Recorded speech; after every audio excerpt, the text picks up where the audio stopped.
Ever wonder what they do to make the hills in the backgrounds for almost every single world? Or at least more than just the hills, but also the mountains? Well, there are a few things to consider, and one of the most important ones is the spacing between them. What does that have to do with it? Well, even at this low height, you can actually see the ground behind there. This is a low height, even for this world. I'm expecting maybe 2048 before you even start seeing the ground back here. However, that's the thing. I want to make these hills look more complete, if you will. So, well, just to give you an idea on just how bad the spacing really is, oopsie-daisy. Just look how wide that gap is. That is a huge gap. And even out here you can see it quite well. This is already quite a ways above what I'm expecting you to be able to get to. But it does give you the idea. Well, let's see. I'll go to this one. You remember this, right? Okay, well, haven't really changed any of the terrain or anything. Whoa. And of course I gotta go down because I missed. But it doesn't matter. Okay, now look at the height. This right here is the camera's position. This is the important one. Okay, even out to here, can't quite see the ground yet. I don't know what that is, but it looks suspicious. Nope, it's going to be part of this. Because if you look at the difference here between the grass texture, this dark side, and the lit side here, there's quite a contrast there. Even with all that extra height, still don't see it. Still don't quite see it yet. You think there's something here. Yep, now you can start seeing it. But this is already quite a ways above what you'd otherwise be going to for in regards to height. And that's the thing. These hills way out over here, which actually extend out into mountains, although it's kind of hard to see because of the low visibility. However, even way up here, you still can't even see the far end. So, that's basically exactly what I need to do in Lake Keveran. Exactly the same thing.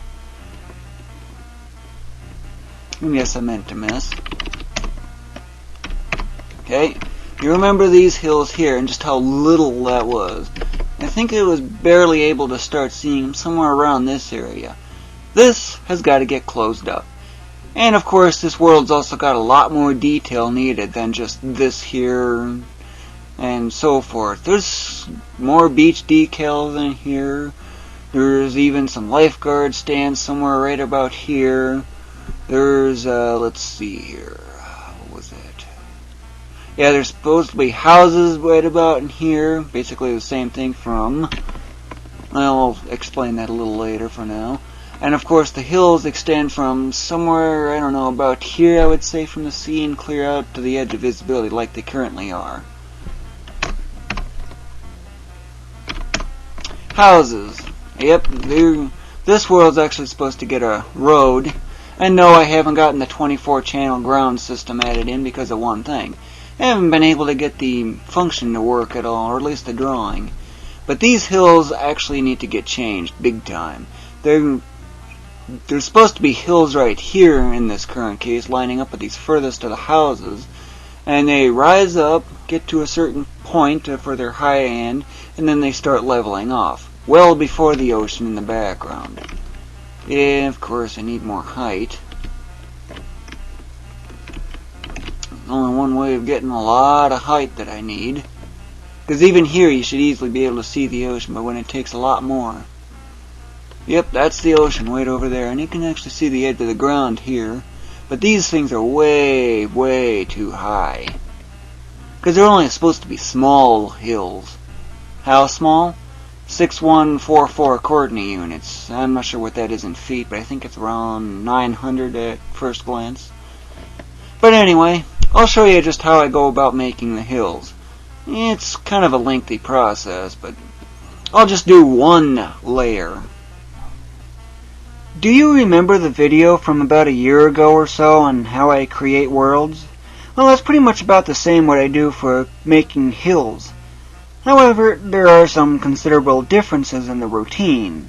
It's not just the mere positioning and shaping, or if you know what I mean, but however, if you remember from that video on how I had a simulation type scene and the related, and how I had 3-channel ground at the time, yeah, that's a long time ago, and the engine currently shows 12-channel, and I've got a problem with 24-channel. Yeah, it's 24 instead of 30.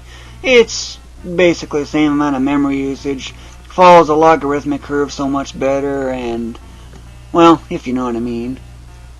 However, I'm still having a problem. Yeah, I've changed my code around quite a bit.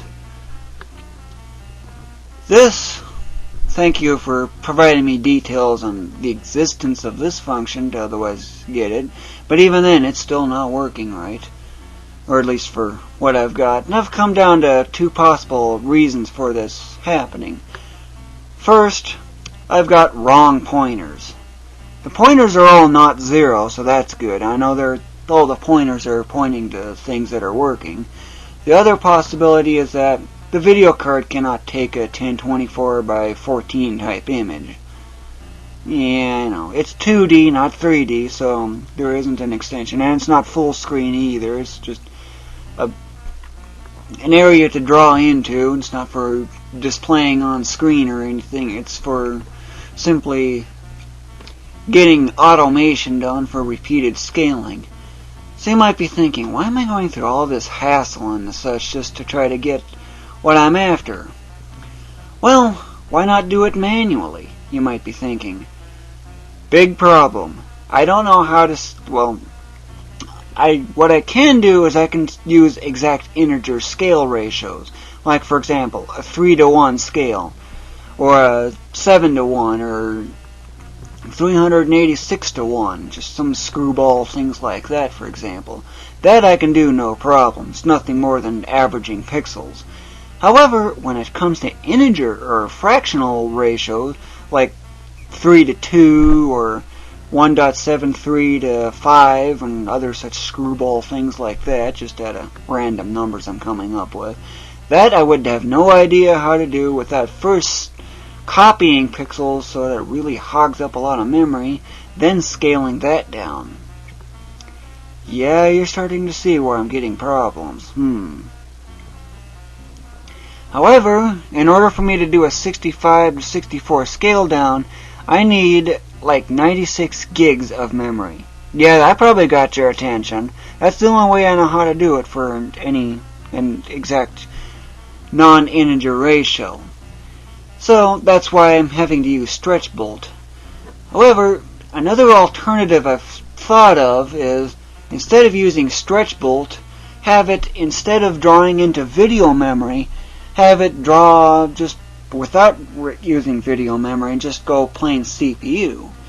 There's just one problem. What is the name of the function that does that? That's my main weakness in programming, is without knowing the name of a function, I can't look at what parameters and things I need for just doing that. And with these abbreviations like this, it kind of throws things off a lot too, of course. Of course, it does help shorten lines of code, as these are kind of typical for variable lengths I do. And even in my own variables, I do use some abbreviations, but it's not very often.